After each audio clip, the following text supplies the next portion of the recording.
I moved off to Metro Atlanta from the North Georgia mountains in the early 90s to go to college and start a career. After a series of unfortunate events and at a price no one wants to pay, we now find ourselves taking care of the family farm and cabin I grew up in, doing our best to preserve all the fond memories I have as a child there, and making a few of our own at the same time. Through all of this, I hope our daughter develops a fondness of our place and chooses to make her own memories here to look back on for years to come. So follow along with us as we make memories and mishaps during our weekend hillbilly adventures. Be sure to like and subscribe if you like what you see. Thanks.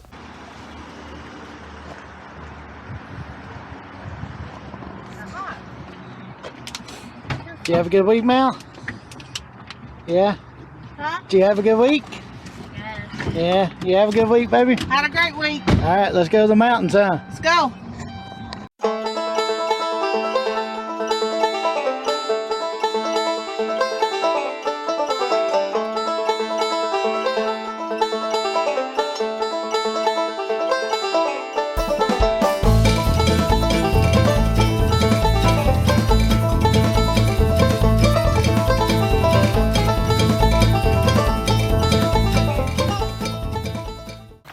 Saturday mornings at the cabin. Gosh, you just can't beat it here. The view off the porch, looking at the creek, enjoying a cup of coffee.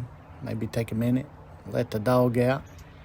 Lady do her business there, and just kind of try to get the sleep out of my eyes and get adjusted and get ready for the day. See what we got in store for the day. I think we're gonna do a little bit of erosion control in the pasture, so give us just a minute to wake up and let's get started.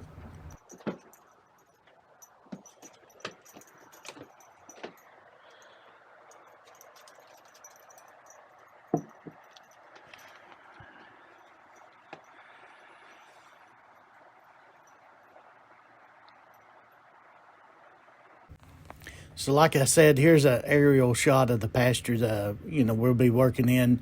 Got a lot of erosion going on here, just over the years. The pasture's begun to wash out. It's gotten really bad down around the barn. Show you here in just a second.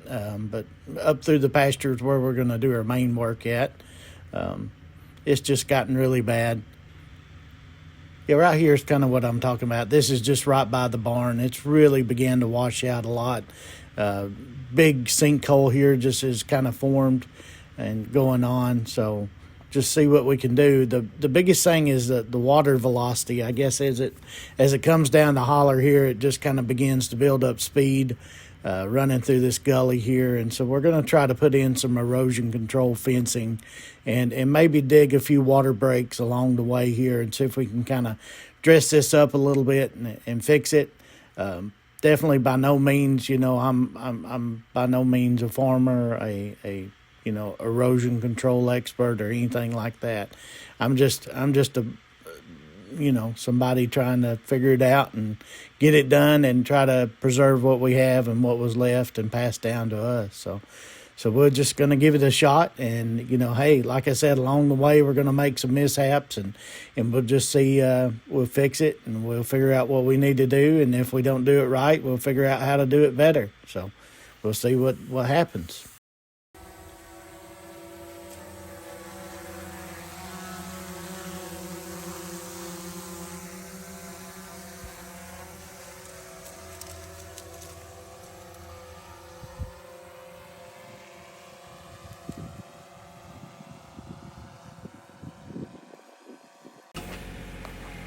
So I went out to Home Depot and I bought the cheapest, kind of erosion control fence that you can buy. I think a roll of it was about $40, I believe, is what they have. It's a 100-foot roll, $40 for the roll. Grabbed it and grabbed a few stakes. They had some 36-inch, like 1x2 stakes or whatnot, and grab some of those, just thinking that, hey, that would serve the purpose and do just fine. So as you'll see later on, it definitely does not do the job. But here we go. We get kind of started with the backhoe. It's almost like, in some ways, a bench clearing of equipment out of the barn. I got the LS with the backhoe on it. got it out. Here in a minute, you'll see we'll get the Bobcat out and take a run at it and use it a little bit. And a little later on, we'll get out the old 1920 and give it a run up the hill and let her get out and stretch her legs and do some work. I know you'll see the dog kind of running around. Sadie's all the time checking out everything I'm working on. I definitely, try to watch out for her. It looks like that she's, maybe here and there in a kind of a dangerous position. But I'm always, if she's close by, I've always got kind of an eye on the dog. I always watch about the dogs. I, take care of my animals and definitely a part of the family as much as everybody else. So what we thought we'd do is we'd dig a little trench here, kind of trench out, 90 degrees or whatever to the runoff path there, and just dig. I probably got a little bit carried away digging the trench, but just kind of dig the trench a little bit so we can get it kind of dug into the ground. That way you can get the bottom of the fence kind of in the ground and in the dirt, and get it to where it'll catch some of the runoff in the dirt and the silt and everything. So we started out there and got it kind of drove in, took and cut it to the point to where there'd be a stake on each side of the gully there. And I think here in a little bit you'll see that that was kind of a bit of a mistake. So like I said, after a while I think I got a little carried away. Just have looked at buying this Bobcat T550. And I've got it on rent for the past month, and rent with the option to buy it. So I'm going to go ahead and purchase it. We've got a lot of brush and trees and debris and everything on the hill that we'll probably do some videos on, that you'll see me working on that as well. So wanted to get it out, get some run time on it, and do some checking out. So this was just an excellent chance to get it out and do a little bit of work on it. Very impressed. My Bobcat skills or skid steer skills are few and far between. It's been almost 2 years since I run a Kubota SVL 75 up on the hill, doing some of the tree and debris removal. And before that, probably it was like 30 years ago on an old, I believe it was a Ford or a New Holland CL40 gas burner. That Mom and Dad had with a friend, and that thing was a death trap. So, gosh, the Bobcat here is definitely a step above. So, kind of doing our best to work out this trench or this washout here down the pasture. I've kind of got into it and smoothed it out a little bit.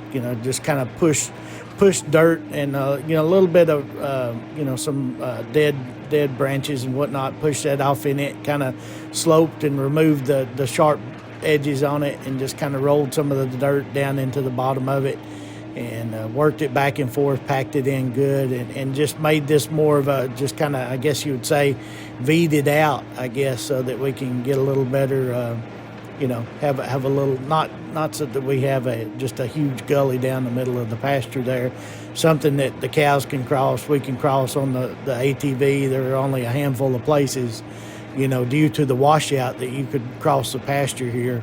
The pasture, kind of runs from all the way from one side of the valley all the way up the hill, and then down the hill and close down by the barn. So anyways, we got this kind of worked out here. We added a series of 2 or 3 silt fences up the gully here.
Also kind of worked in this tree, took and this dead log, or not a tree, a log, just kind of worked it in, and trying to make a water break with it. I think that's the biggest thing. I think more than anything, it's probably the silt fences may help, but I think just trying to get some water breaks in this, getting a chance for some of the water to disperse out, maybe a series of maybe catch ponds or something like that. It's amazing how the water just kind of picks up speed right down the middle of this, and it's also amazing, as you'll see towards the end here, we had a rainstorm the next day. You'll see how much rain actually formed over the and how much of the runoff there is. Gosh, it's just an amazing amount of runoff. And I think what we can do to whether it's V'ing this out, working this over like this, and then getting out here, and it's really probably going to take picking up some rocks, spending some time out in the pasture, picking up rocks, making a few water breaks with rocks and whatnot, and then coming back and probably reinforcing these silt fences with maybe some reinforcement wire, or probably I think what we're going to do is step up to the next grade of silt fencing that's got the wire built into the roll, and I'll use that I think the next go around, and then probably go to Tractor Supply and get some T-posts and drive the T-posts in the ground there and see if we can control that. So it's really I really enjoy. I'm a mechanical engineer by trade. I do a lot of I'm a desk jockey. I spend all week working in the office. Sometimes I do presentations. I do engineering. I design and develop custom HVAC equipment, and so doing this kind of work is to me is just a welcome break. It's fun. It's something different. I really like doing this kind of work.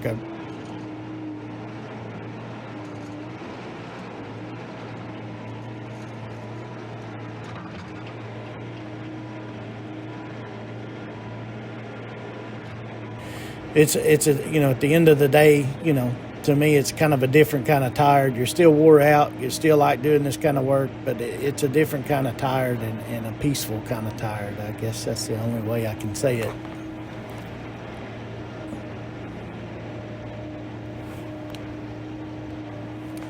You'll kind of watch me here, probably running the Bobcat. There's I guess if I've got some professional graders, contractors, people that run heavy equipment, there's probably several times on here that you've cringed already watching me do this, kind of slow and methodical. Sometimes it's still taking me a little bit of getting used to. Like I said, the last time, it's probably 2 years ago, I guess, that I rented and run a Kubota SVL 75, which is a really nice machine. It's a joystick machine as opposed to the hand and foot controls like this. This is a hand and foot controlled Bobcat, and a little bit different to drive. Still taking a lot of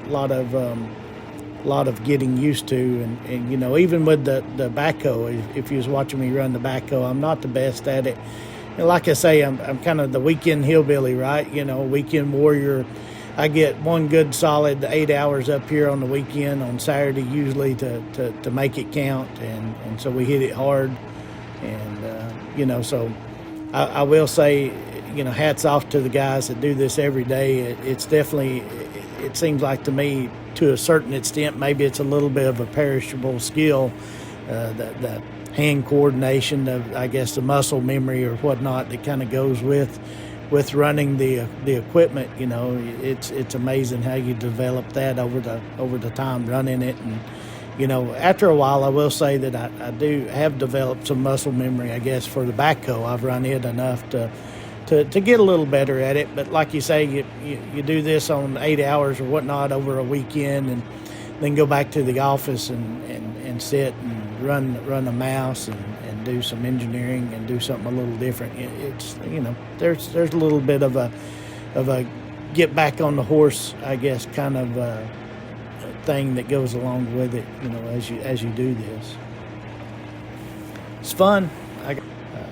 When I was growing up, I worked on I worked on a surveying crew for Rochester and Associates here in the North Georgia mountains. I remember, I graduated high school in '89, and a lot of my friends, as you know, as I was moving off to go to work, you know, with graduation night, my future boss was there in the you know, in the graduating class with us, or his sister had actually graduated with me.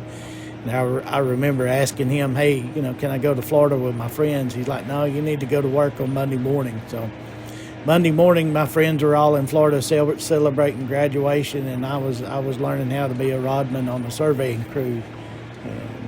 And that was part of the reason why I chose to go off to school. And, you know, surveying like that, it wasn't a matter of am I going to get stung today, but usually how many times and by what, you know. And so it was definitely motivation to try to seek a higher education, and so that I did.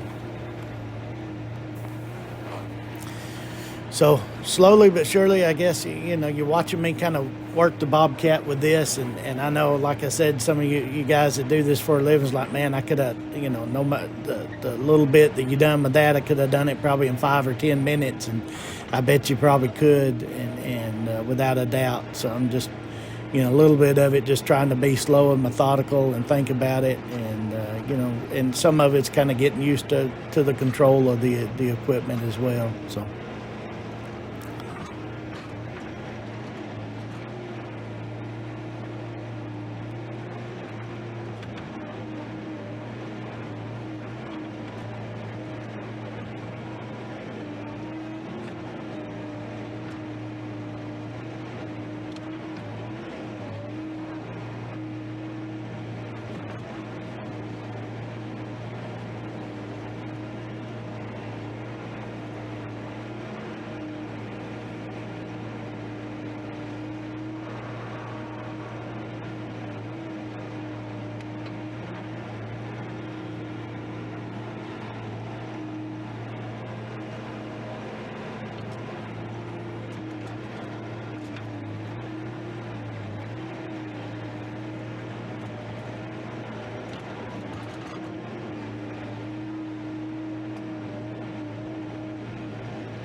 Tracy's sitting there in the Polaris watching me, just kind of watching out for me. She, you know, along and along, you'll see her here and there. She usually, you know, doing some of the video work. I know, I guess one thing maybe to say is, you know, you'll notice some of the difference in the video content, the video quality as we go in and out of some of these shots.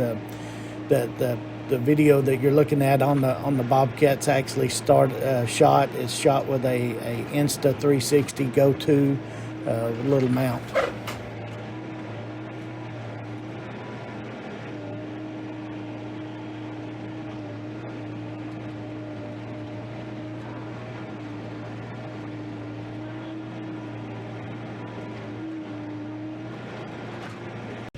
But slowly but surely, you know, I kind of got this work down. I got it V'd out nice. I was able to do a little bit of, back blading or whatnot. And I figured out the float control, how to float the bucket or float the boom on the Bobcat, and double press on the pedal there, and you can kind of feel it detent into place and whatnot. And then you can, kind of tilt your bucket up or down to float it the way you want it to. And it worked out really well.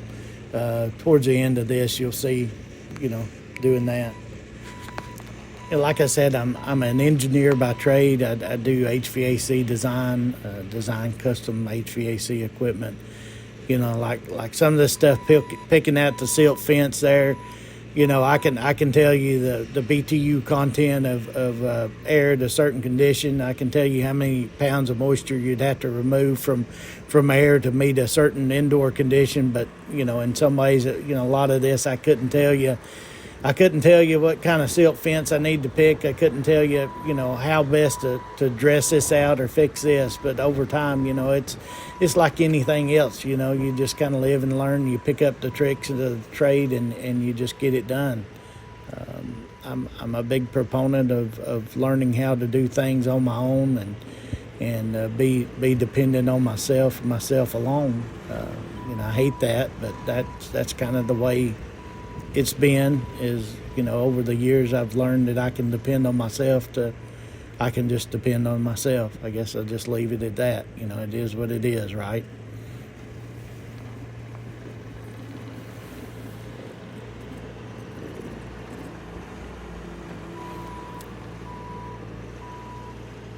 And maybe as you do some of this stuff, it's also learning a new skill, right? I love learning new things at work. I spend a lot of time. I spent a lot of time here lately learning how to do animation on Autodesk, 3ds Max, and how to run our YouTube channel at up content for our website and for our YouTube channel there for seasons 4. I've done a lot of YouTube content there, and we'll continue to develop it. And I don't know, it's just kind of nice to do stuff like this and to learn another skill and to be self-reliant and maybe if you ever needed to be able to fall back on this as something to do, if things turn bad for you. So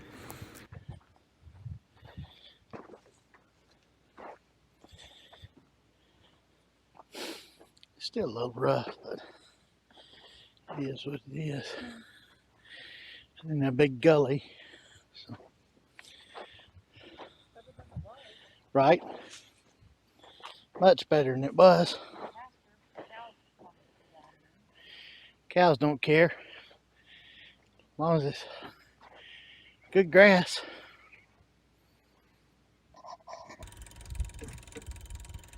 What you doing, dog?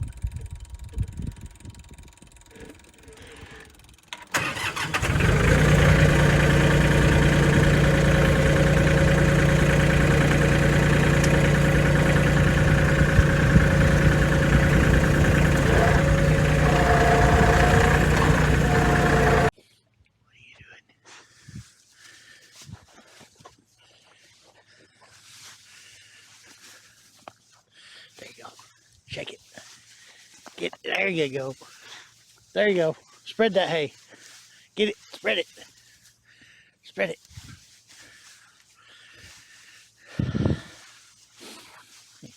Grandpa, it tastes pretty bad. Grandpa, I don't think I'm made out for eating hay. Hey, look. I'm a hillbilly dog. Got straw in my mouth. Tastes like chicken.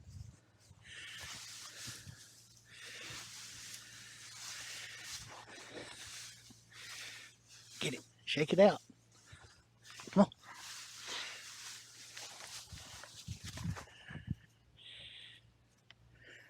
on.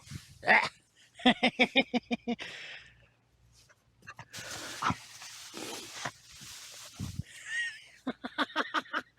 Come on.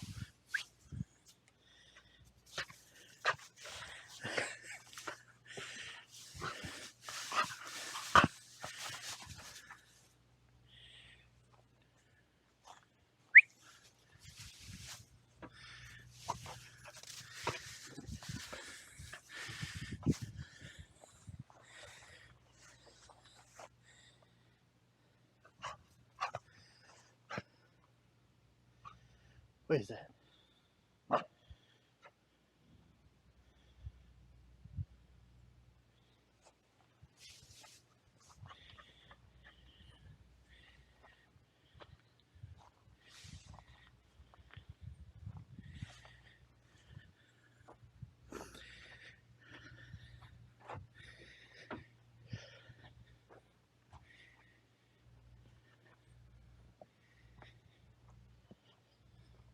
Like I said, it was kind of a clearing of the bench out of the barn there.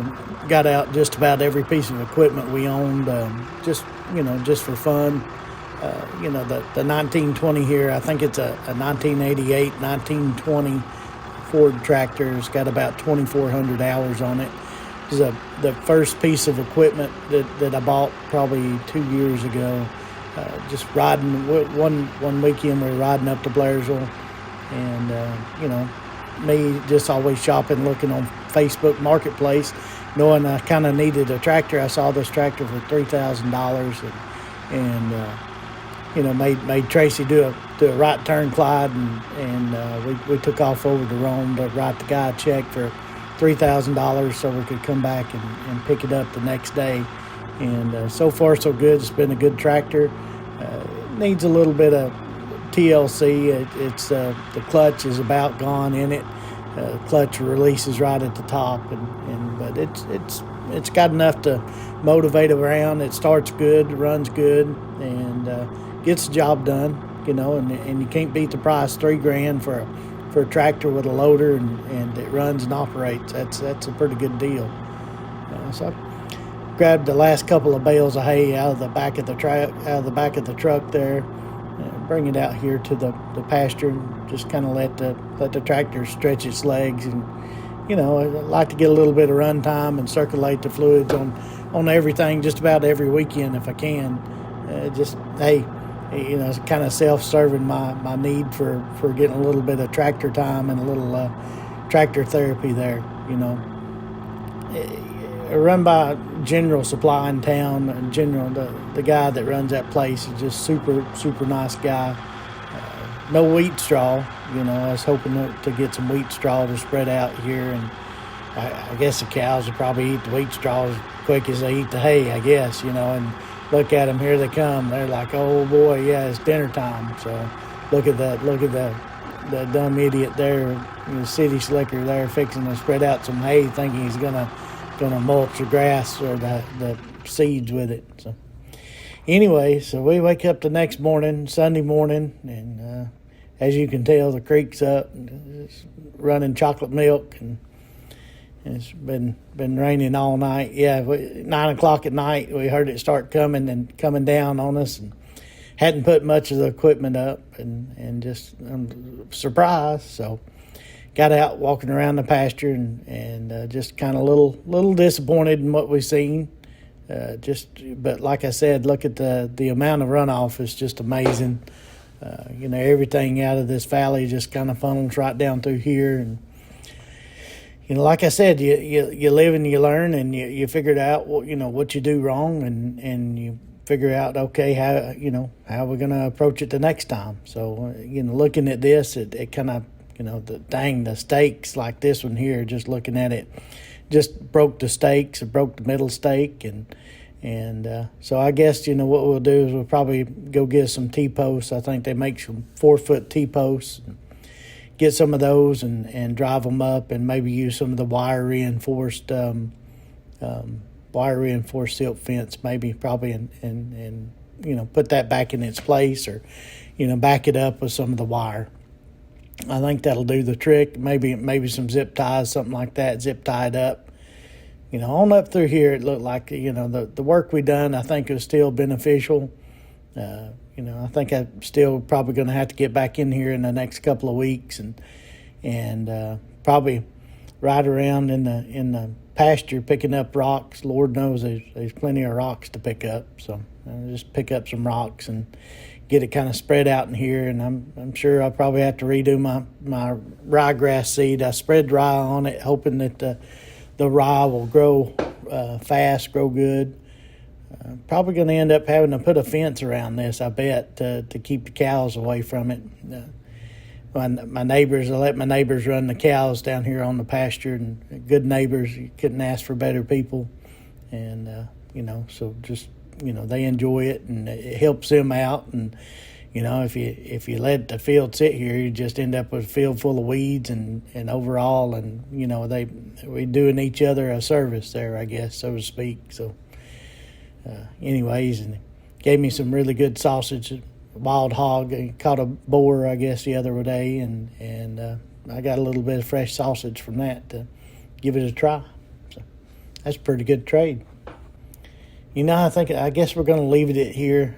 Like I said, you can see we still got a bunch of work left to do, We'll get out here and next go around, you'll see us kind of trim all this up and get, redo this silt fencing and get some rocks down on it. So if you liked what you seen, be sure to like and subscribe. We'd sure love to have you along for this ride. And hopefully, like I said, we're gonna make some mishaps and some memories.